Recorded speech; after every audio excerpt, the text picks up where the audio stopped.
following is a Comfortably Zoned Radio Network production.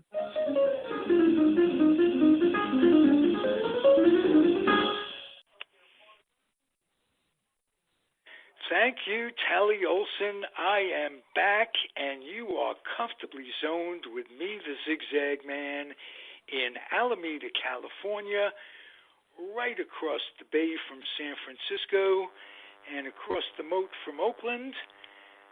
I have a guest for you today that has passion. We all do on the show, but it's nice to see or to hear a woman who could be excited about baseball, and for a lot of reasons this is cool, not the least of which you sat in Billy Martin's desk when you were with Texas Rangers. Billie Ball. Billie Ball. Now, that's not Billy Ball. It's Billie I.E. Ball. Welcome to the zone. How are you? I am wonderful. Thank you for having me. I actually got as it were. Pardon me? Billy's sister, and I had to prove to her that my name was indeed Billie Ball. I had to prove to the sister that I had to show my driver's license, and I worked there. We got playoff rings, and I had to show her that. But it was really neat to be able to take her to the Billy Martin section of our old museum and show her some really neat things that he left there for us. Now, you worked for the Rangers. I've been to Texas Arlington Stadium once in my life, and as you may or may not know, I'm an old New York Giant fan. And oh, nice. I worshipped at the cathedral called the Polo Grounds. And Arlington Stadium, when you go into it, it's like a throwback to the Polo Grounds with the beams. Gorgeous. It's good. And this isn't. I'm talking about. Did you have the new one up and running already? They are still. They keep saying that it's 85% done, but the roof is not. Okay. I'm talking about the existing one. And I was so impressed with that stadium. Why a new one? What precipitated that? Well, we call it the Temple down here in Arlington. We love that stadium. It replaced the old Turnpike Stadium that the Rangers played in from 72 to 93. And it's beautiful. Like when you walk in, it doesn't matter what's going on outside. It's this safe, healing space. I think baseball is a very healing sport to watch, especially with friends and family. But let's cut the BS. It all comes down to money.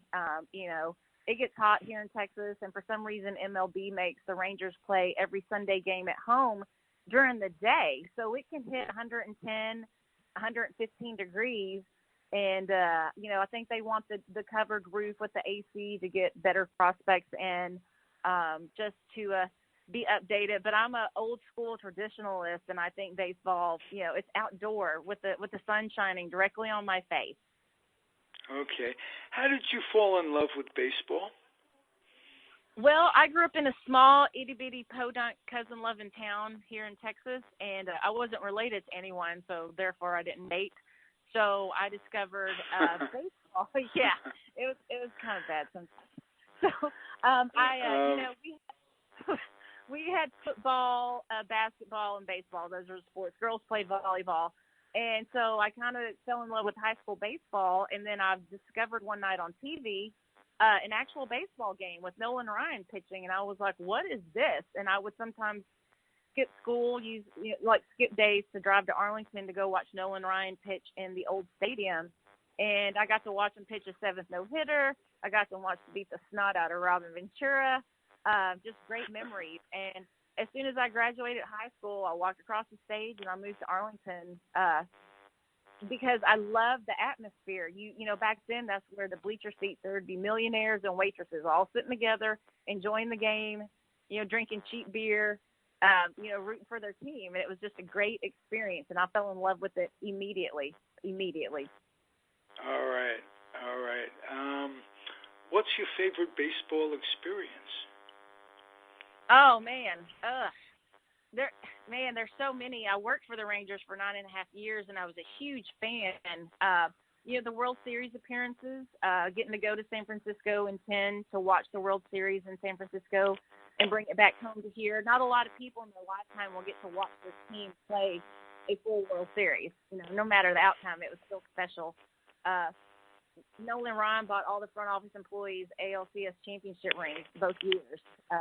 When Pudge was a player, I took my daughter out of school. I did that a lot with her too. Let her skip school for day games because it's education, man. You get to do math and angles and all that stuff. That's how I would play. Hey, get her out of school. That's wonderful that you did. How did you get to work for Texas, for the Rangers, and what did you do to convince them that you were the gal for them? Well, in June 2008, I got bit by a brown recluse here in Texas, and I didn't know what it was at first, but I fell into You got bit by a what? I'm sorry. It's a brown recluse. It's a spider here in Texas, and they inject you with an anesthetic. You don't know you're being bit, and then the venom starts to liquefy your flesh from the inside out. So I just been fired from a job I really loved because I wouldn't boink my married boss. And, my daughter was on summer vacation. She's with her grandparents, and I'm kind of a loner. And this infection, I didn't know what it was, but when I figured out what it was, the infection had crawled through my body. I was in a coma for 5 weeks, died twice. Finally come out of the coma. I'm tubed, intubated, strapped down to a bed, and I'm an amputee now. And so I remember when I came out of that coma, I was like, all right, girl, you can dip your toes in the pity pool, but you ain't got no more toes, so you can't do that. And all I wanted to do through, in ICU and going to the recovery home, all I wanted to do was go to the ballpark. Go to the ballpark and watch a baseball game and feel normal again because I was without, it's like from the ankle down, so I was like crushing it for 8 to 9 months. And I got my prosthetic on my daughter's birthday, and then that weekend I went out. They were having a job fair at the Rangers ballpark. And I was like, I love baseball. I'm sure they can find something for me to do. And I went in and I applied for a tour guide position. And my doctor was like, are you freaking nuts? He's like, get a job, sit down, count money. And I'm like, I'm tired of sitting. I love baseball. It's going to heal my soul. This is what I need to do. And I got a job as a tour guide. In my first couple of weeks, I was doing tours on 2 crutches, then on a crutch, and then on a cane until I was just, free walking. And there was ownership issues. That's right before Nolan took over the team. And I just kind of looked around one day and reorganization people were quitting and moving. And I was like, hey, who's going to make the schedule? And someone was like, well, you are because you're the only one left. And I was like, okay. And so I took it from there, and it took me 2 years to become full-time, but I just loved it. I was in charge of the tour department and kids' birthday parties, learning activities. We would do like military reunions for families or, engagement pictures or weddings on the dugout, just fan experiences. Those true baseball people whose heart is really into baseball, and you want to make that experience special for them. Well, and you go to work with a smile on your face every day. It's not work for you, is it? It wasn't. I quit in May of 2018. I now own a hemp and cannabis education company because I think there's a lot to be done in that realm as well to help people. Don't you know? Mm-hmm. In Texas, is cannabis not totally illegal at this point? Oh, dude, man. It is ridiculously stupid here.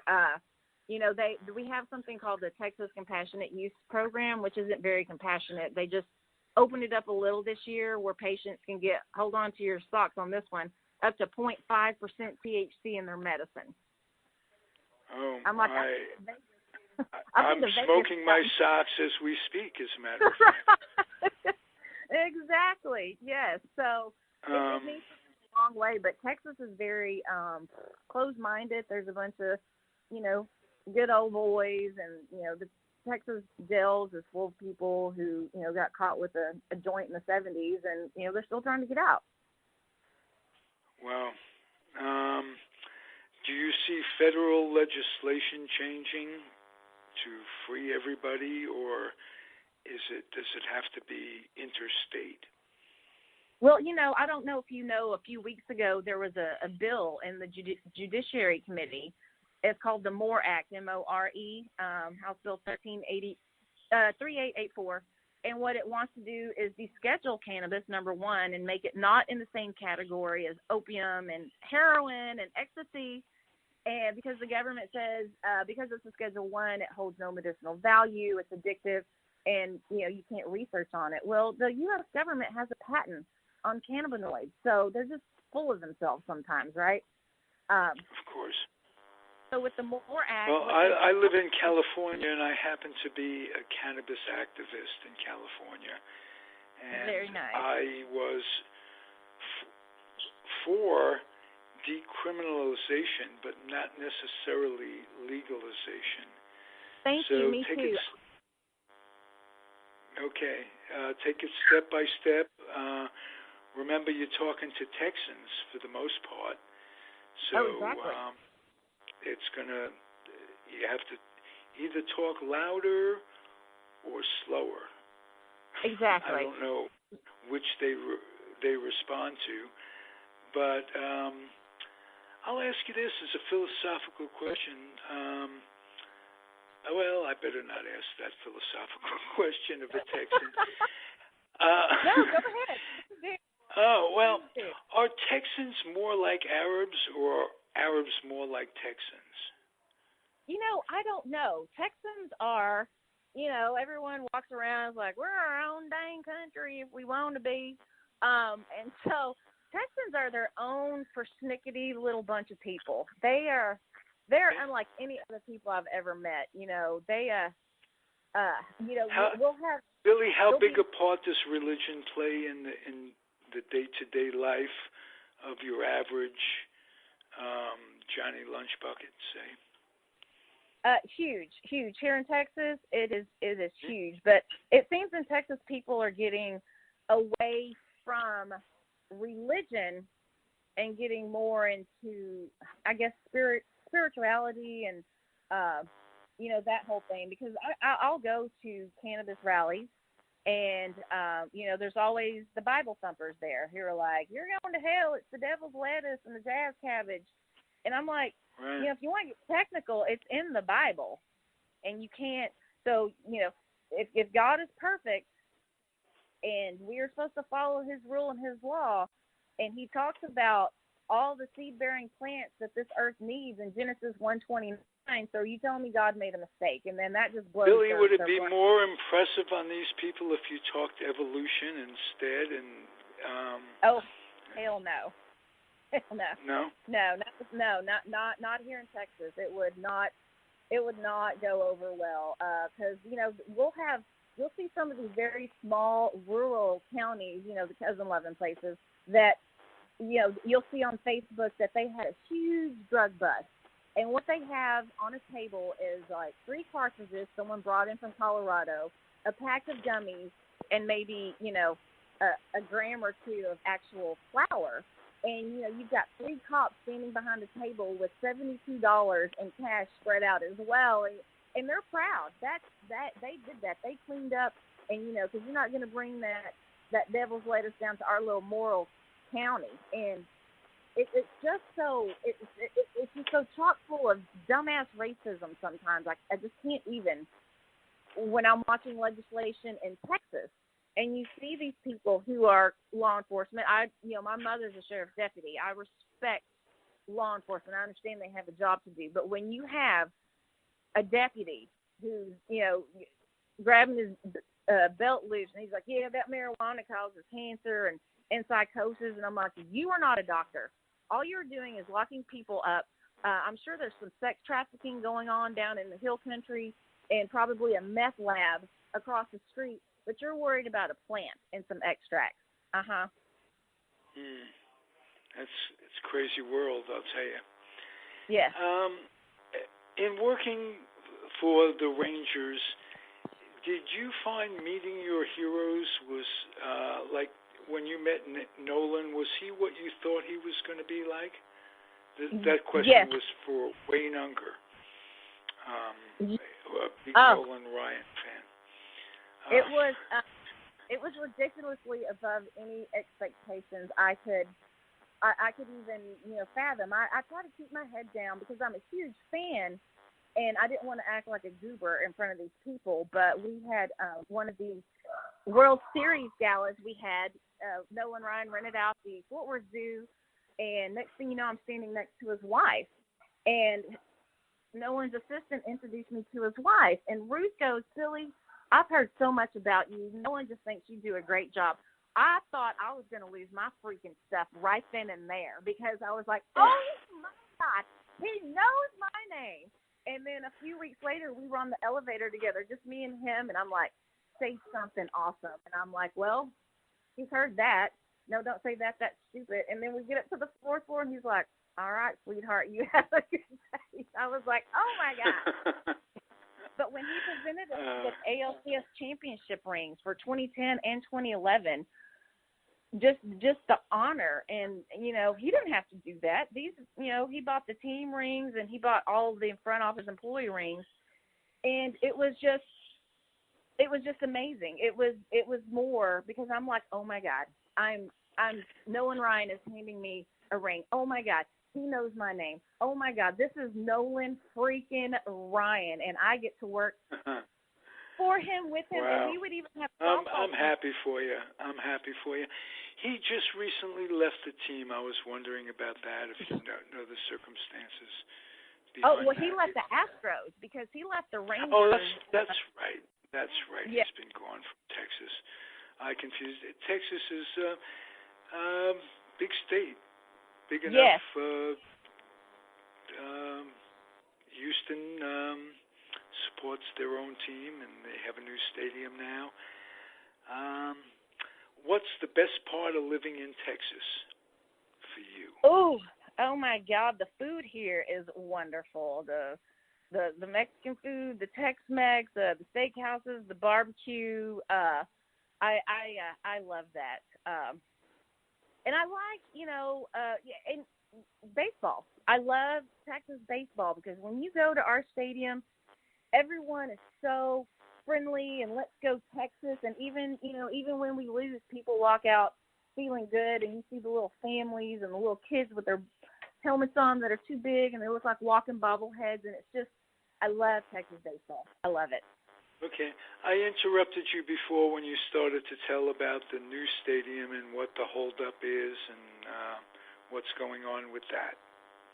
Well, the Rangers, it doesn't matter if that stadium gets done or not because, a couple of years ago, there was a huge high school that was planning on debuting its brand new overpriced stadium for a high school football team. And they couldn't play that season because before opening series, there was a big crack in the concrete. So they had to go back to their old place. Our Texas Ranger, so there's Globe Life Park, which is the old ballpark, and Globe Life Field, which is the new one. Well, Globe Life Park's already been retrofitted for the XFL stadium. The XFL season starts February 2020, so, the Rangers have got to get that roof on our stadium and get the seats in. The other day, some of the team was out there doing batting practice, in the empty field, and it was cool and all, but it's like, let's see, we need some seats, there needs to be some sort of grass, the roofy thingy, so, let's get going. Okay, Billy, is it going to be open in time for the next season? I hope so because they don't have anywhere. I mean, they have to be. It has to be ready by March, late March, because that's when the exhibition games start. And, there's all sorts of stuff between now and then, like Fan Fest, which Ranger fans are rabid about, and everyone's like, where's that going to be? And where's this particular event going to be? And how's this all supposed to work? And plus, you have to realize you're going to have Globe Life Field, the baseball stadium, the XFL stadium, old Globe Life Park. You got Jerry World over here. Parking and traffic is a real It's well, bad. these are logistical problems that I'm sure will be solved by then. And I want to, before you go, I want to ask you about the thrill of sitting at Ted Williams' desk. It's amazing. When it was this, whenever I found out whose it was and the history behind it, like I would just sit there. And I remember some people would come into my office occasionally and be like, "Is Ted's head in that desk?" And I would just open one of the drawers and I would shut it. There was this pull-out thing. That, and there was side drawer. What do they call it? He's there's a big tub of water where his head is upside down. Right. Yeah. And exactly. They're hoping to bring him back when technology improves. I think Walt Disney was rumored to be on the same situation. But did you know much about him before all of this?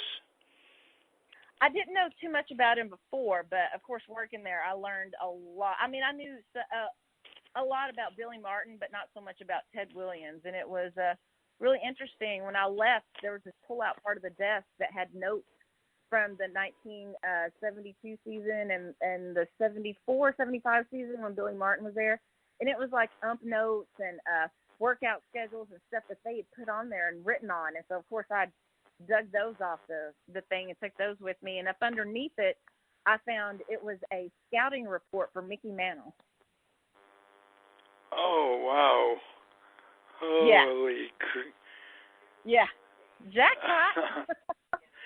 Now, Mickey, for those who, Mickey was a resident of Dallas and a lifelong friend of Billy, of course. And he spent a lot of time with the Rangers, as, hanging with Billy, and so that must have been terrific. One guy I'd like to mention is an acquaintance of mine and a good friend of Michael Duca's.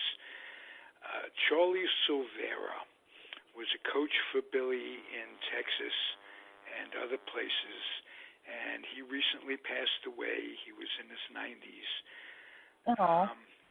I'd just like to say, Charlie, may your memory be a blessing for a lot of people. So yes. He was a great guy. He gave me my second interview. First one was a fellow by the name of Leonard Coppett.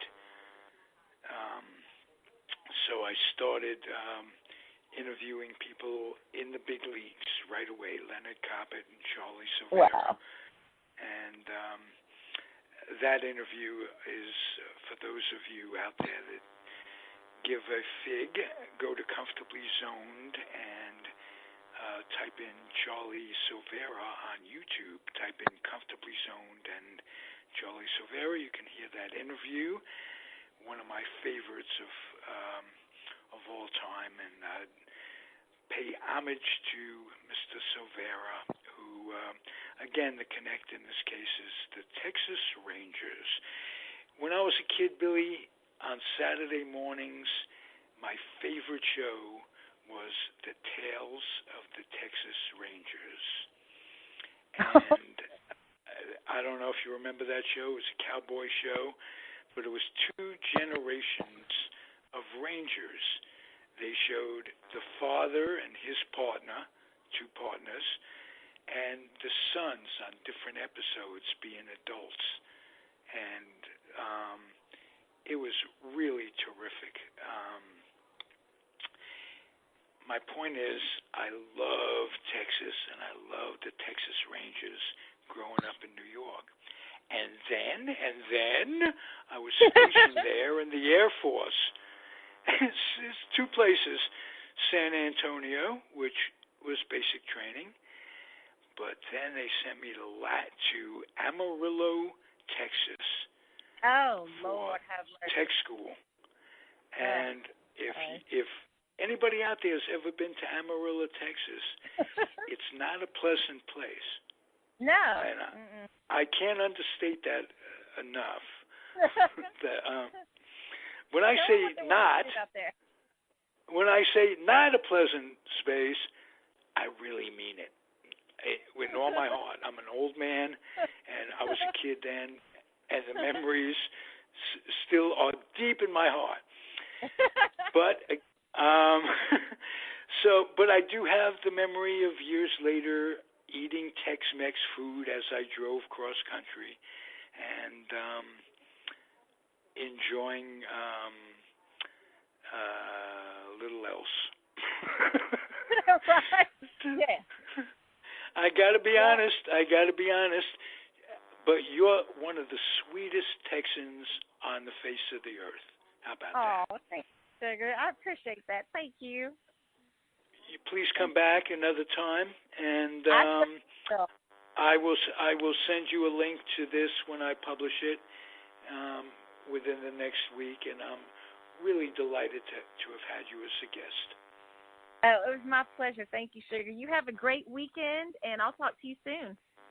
I've been talking to Billie Ball, Billie, Ball, her real last name, Texas Ranger, aficionado, passionate human being, and a real pleasure to talk to.